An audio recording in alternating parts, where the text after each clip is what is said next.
vidas. A nossa vida aqui na Terra não se restringe tão somente ao que aprendemos culturalmente, e sim em horizontes infinitamente maiores. Sou um médium que tem o dom de curar num trabalho conjunto com espíritos de luz, que por ordem de Deus têm a missão de nos ajudar nesta vida. Doravante, quando me referir a estes espíritos, vou tratá-los como sendo eles. Sou sabedor que os temas a seguir não serão acolhidos por todos, pois todos nós temos o livre-arbítrio de escolha, mas somente digo que estas uvas estão maduras e prontas para serem colhidas. O teor dos assuntos a seguir são em maneira resumida, pois ao contrário seriam necessários livros. São agora apenas sementes. Todos nós somos espíritos criados por Deus e de existência eterna. Atualmente estamos na Terra, que é um dos incontáveis planos do universo, e possuímos como morada nessa passagem um corpo físico e por isso perecível. Para que melhor possamos entender, vamos chamar a Terra de plano, assim como aos demais mundos habitados do universo. Quantos são eles nunca saberemos, pois é segredo de Deus. O certo é que o homem, enquanto encarnado, jamais conseguirá chegar a outro também habitado, independente do meio de locomoção que criar. Os planos que para trás deixamos e o número de vidas de cada um deles que tivemos, jamais saberemos. A vida do espírito é eterna. Não existe a morte para o todo, mas sim somente para o corpo físico. Não morremos e vamos para Deus ou para o inferno, nem tampouco ficaremos adormecidos à espera de um juízo final. Ninguém é julgado por uma vida somente. São crenças culturais nas quais o homem aprendeu com o próprio homem. Vamos imaginar uma imensa escadaria formada por um número incontável de degraus, cuja resposta jamais saberemos. Cada degrau é um plano com vida física semelhante ao nosso, mas de nível de evolução ascendente.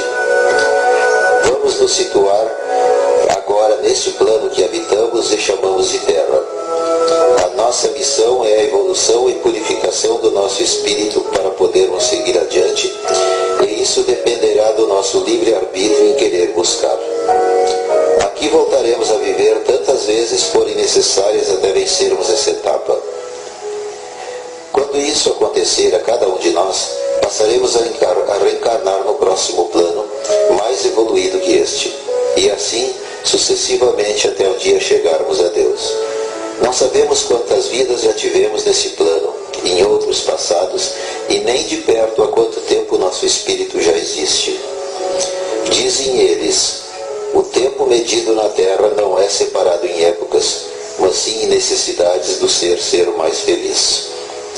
Desde que cada um de nós como espírito iniciou sua trajetória evolutiva no universo criado por Deus, já passamos por inúmeros planos e tivemos inúmeras vidas em cada um deles, sempre buscando a evolução física e espiritual, pois elas são interligadas em sequência de aprendizado.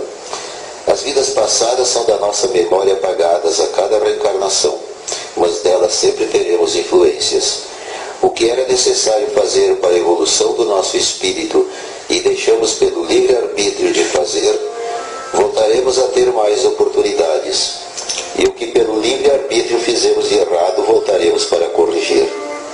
Esse tema é longo, mas vamos resumir assim. Tudo o que fizermos de bem em vida aos olhos de Deus, teremos a recompensa na evolução.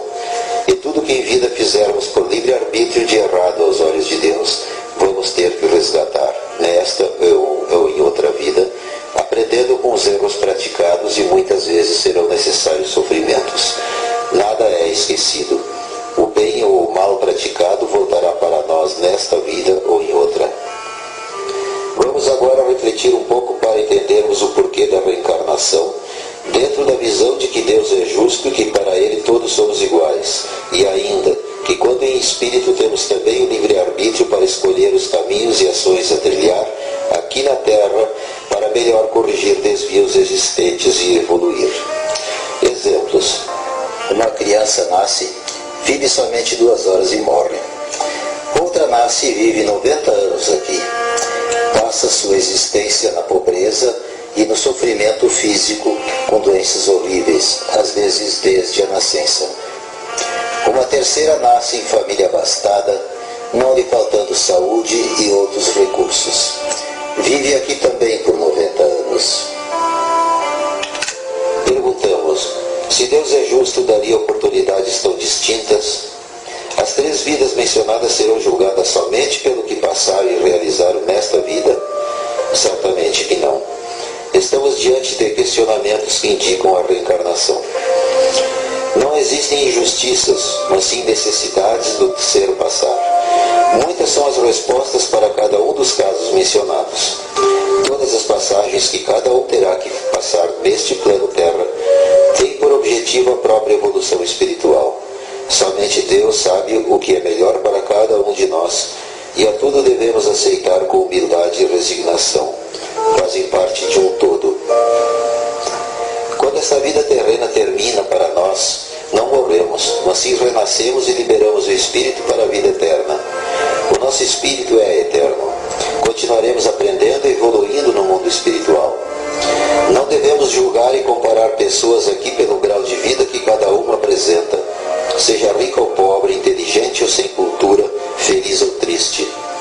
Todos somos iguais, mas em estágios diferentes perante Deus.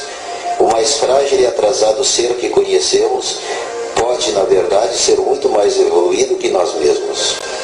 A nossa humildade deve sempre ser muito maior que nosso orgulho e vontade. O ser, quando desencarna pela morte física do corpo, seu espírito e perispírito segue no mundo espiritual. Lá aprende, evolui e adquire sabedorias.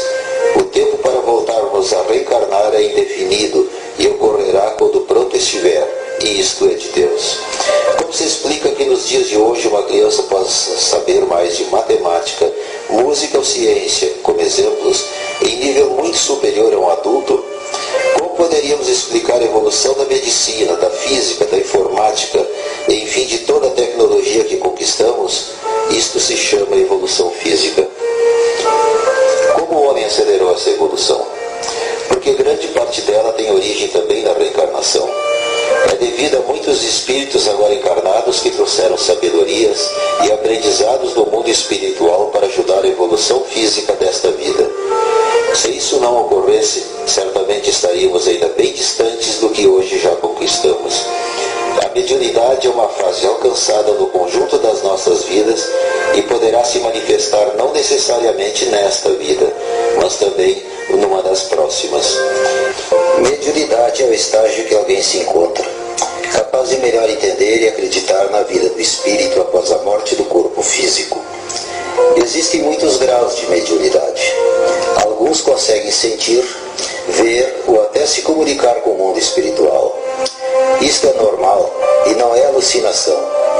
É o despertar para algo maior. Pela complexidade e extensão do assunto, encerro ele por aqui para evitar interpretações errôneas. Existem muitos tipos de dom. O meu é o dom da cura. Jamais tinha imaginado isto e sequer conhecia qualquer informação sobre ele. Foi em dado momento da minha vida chamado por eles. Não vou relatar agora como isto aconteceu. Digo apenas que me perguntaram se eu aceitava realizar esse trabalho para Deus em seu nome e com a participação deles, pois para isso tinha vindo à Terra e estava pronto. Disse que sim, é óbvio. A partir daí meus contatos aumentaram a frequência e eles passaram a me preparar a mente para que eu pudesse melhor realizar essa missão. Daí todos os ensinamentos recebidos que hoje passo. Não se trata de alguém querer ter, mas sim de poder ter.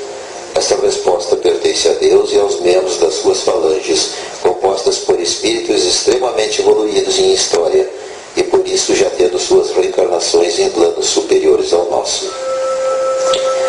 O médium é o elo. Quem faz a cura são eles e agem pela vontade divina. Agem através do médium de cura que com a sua vontade possibilita essa ação diretamente num semelhante seu. Os trabalhos de cura e ajudas ao encarnado são atribuídos às falanges de espíritos evoluídos que atuam por ordem dele. O bem por eles praticado também é recompensado através de bônus de evolução. A maioria das curas que realizam, e disto sou testemunha presente, fogem ao conhecimento da ciência terrena. Para eles, nada tem de limites e tudo é possível. Não importa o grau da doença ou a distância existente entre